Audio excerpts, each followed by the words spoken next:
Alors, il y a un youtubeur anglais qui nous a fait une petite vidéo débriefing du crash de Leclerc, analysé image par image. Donc, c'est en anglais, forcément, c'est pas donné à tout le monde de traduire, je vais essayer de vous le traduire le plus précisément possible. Donc, lap 17 à gauche, lap 18 à droite. Comme on voit sur l'image, donc il y a le petit panneau 100, et juste avant ce petit panneau, il est 3 km/h plus rapide, avant d'arriver au fameux virage où il a fait l'erreur.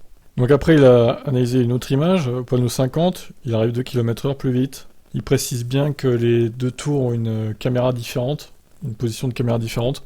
Donc il a fait ce qu'il a pu pour faire pause au moment opportun. Je pense que c'est pas trop mal là, oui, effectivement. Donc un peu plus loin, 288-294 au fameux tour où il se crash. Il push un peu plus au tour 18. Il reste un peu plus sur la pédale d'accélérateur. Il emmène plus de vitesse à l'entrée du virage. Ensuite, plus loin, il freine un peu plus tard que le tour précédent. Il est 20 km/h plus vite que le tour 17. C'est énorme quand même, 20 km/h en entrée de virage. Il a même fait un meilleur mini-secteur, comme ils disent. Donc oui, parce que le circuit est coupé en plusieurs petits secteurs. Et donc, effectivement, il a fait un meilleur mini-secteur par rapport au tour 17 dans ce tour 18. Ça prouve qu'il était vraiment très très rapide par rapport au précédent tour. Alors, un peu plus loin dans le virage, au tour 17, il relâche les freins à 183 km/h. Et il met beaucoup moins de temps à arriver sur la ligne blanche extérieure. Bon, ensuite, il fait rouler la voiture jusqu'à ce qu'il ralentisse à 166 km/h.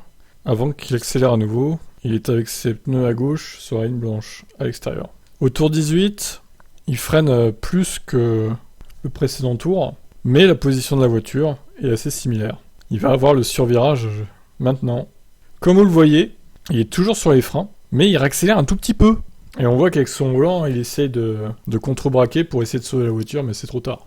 Il a à peu près la même vitesse, même un poil moins vite que le précédent tour, mais il est toujours sur les freins là, contrairement au tour d'avant. Donc il ajoute qu'il n'est pas sûr de quelle est la cause du tête à queue.